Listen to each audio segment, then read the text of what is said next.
Many people have asked me, how do you deal with performance anxiety? Why are you never nervous?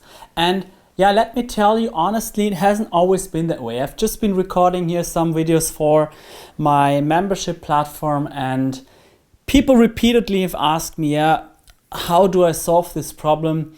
I go on stage or I want to play in front of friends, and as soon as I start playing, my hands are sweating, I'm trembling, I have blackouts, and whatever I've practiced, it doesn't work the way that I want to present it. And it is one of the most common fears, and I've already released a few videos on my channel about this topic. And in this video, I'd like to give you a quick overview of my own personal journey, because let me be honest, it hasn't always been easy for me either. I'm a very anxious person by nature. I've had many tics as a child. I have actually picked my nose, I have scratched the walls, I've bitten my nails, and I've always been very nervous. I remember even that once in school when I was about to write an exam, I was so nervous that I had to be taken home from my mom because my stomach was hurting that badly. And then it is really a thing, when I played chess tournaments, for example, I had to stop whole tournaments because I just couldn't stand anymore because I was so nervous. And also with concerts, I had sweaty hands. I tried to find many solutions. I went to different doctors who prescribed beta blockers. Didn't help. I went to doctors in my school, specialists for musicians. They just said, become more confident. And I really didn't know what I should do in order to solve the problems with my sweaty hands. When we were at master classes and we had these final concerts, nobody from my friends and colleagues wanted to play after me because, my sweat would actually mix up with the dirt on the keys, and there would just be some brown sauce all over the keys. It was really disgusting, let's just put it that way. And it was also very embarrassing for myself. When I went to events where I had to meet new people and I had to shake their hands, I would see in their eyes that they were actually, just disgusted by all the sweat in my hands. And later out, I figured out a way where I had a hand therapy, which I still do from time to time, but it got much better.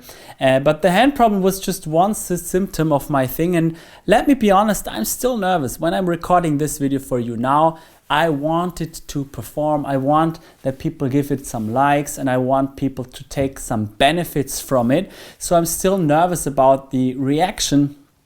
And at some point I just came to some acceptance of that situation, and I figured out some strategies on how to deal with this in the long term. And I would like to just give you a quick overview here on what has worked for me best. And first of all, we have to acknowledge the problem. We have to understand, okay, playing in front of others is a scary thing. It comes from Stone Age, it comes from, prehistoric times, because if we are an outcast in a tribal community, we are in danger of our lives. We might be eaten up by predators. We might actually just starve out there in the lonely world.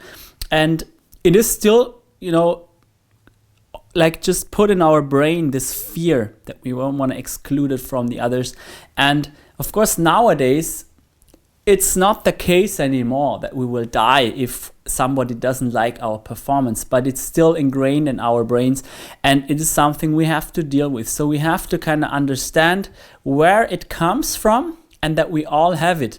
In my masterclass, I work with very successful people from different fields, who are self-employed, have built big businesses. I work with lawyers, I work with psychotherapists, I work with doctors, and we all share this fear. Playing in front of others is a scary thing. We have to accept that first of all, and we have to accept that we are not alone. We all have this fear, we all share this fear, and we just have to understand that this is something we have to deal with as musicians. Okay, so acknowledgement. Acceptance is the first step towards change. And we'll probably never end that fear. We will never end that fear. We will never change it. We have to just learn how to deal with it, and we have to develop strategies and how we can deal with it in a more productive way, because it can actually boost our performances if we redirect it and if we use it for focus and not distraction. So the problem is that in many schools and universities, people never really talk about these things.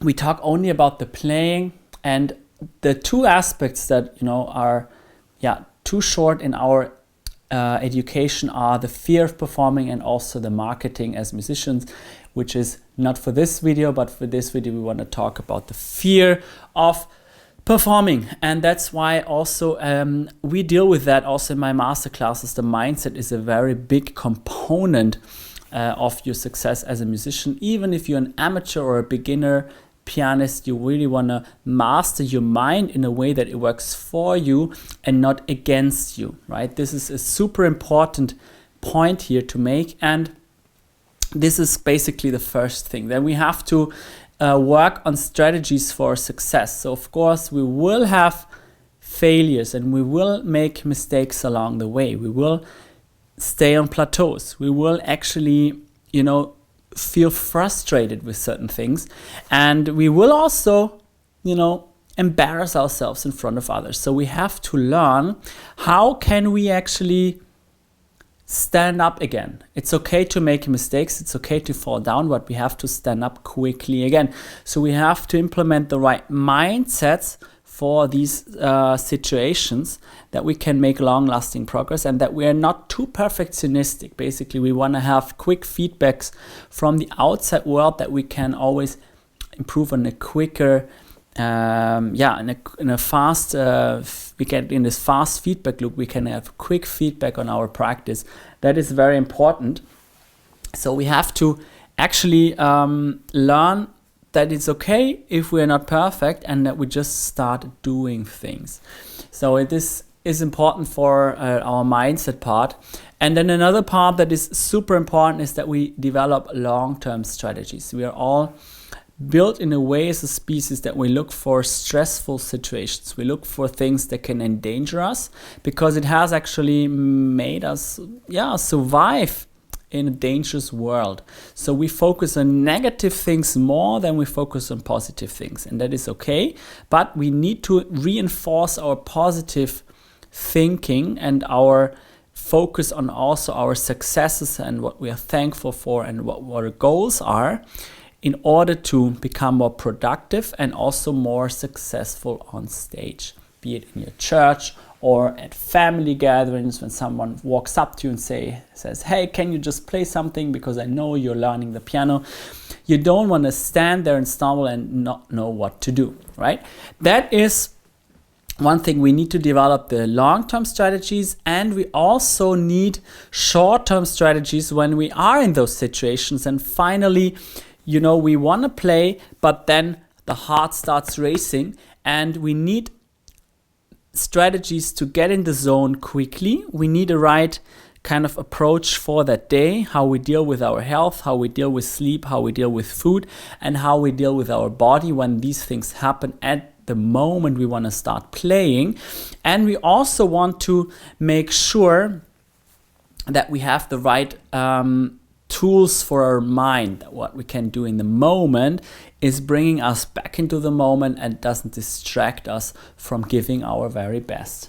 So of course we also want to then train in performance situations on a regular basis. That's why also in my master classes we actually include playing in front of others, even if it's very scary. We want to start doing that from the very beginning, because it's actually a thing that is just helpful. And once you are in this situation, you will see that all the other people out there, no matter how confident they look from the outside, all have the same fear, that they won't want to embarrass themselves and that they are also scared of making mistakes.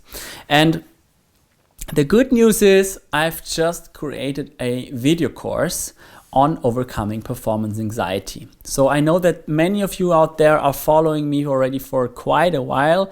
So that is a good moment to actually just look at how we work here, especially on the mindset part, and especially also on these strategies which makes, you know, our courses very different from all the others offers you get out there is this mental point.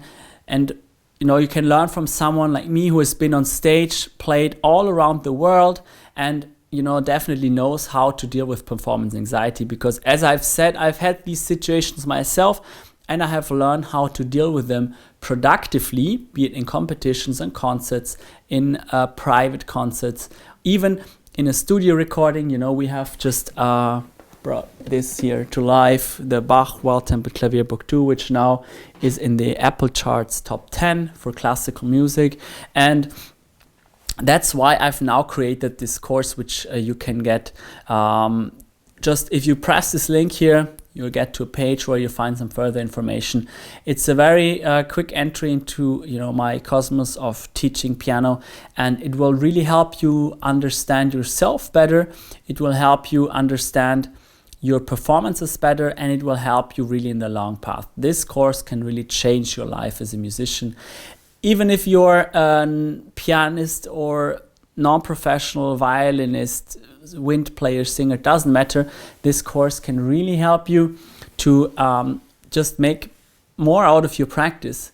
And yeah, we all don't want to waste our time. So if you've practiced, you also want to see the results, right? So you should really get this course right now. And would be interested to know from you then, once you've watched the course, also how you like it, and yeah, what you liked best from the course, because it will help me also learn, of course, and how we can make even better courses in the future. So save that course now, Overcome Performance Anxiety, and we see each other again very soon in the next video. Bye bye.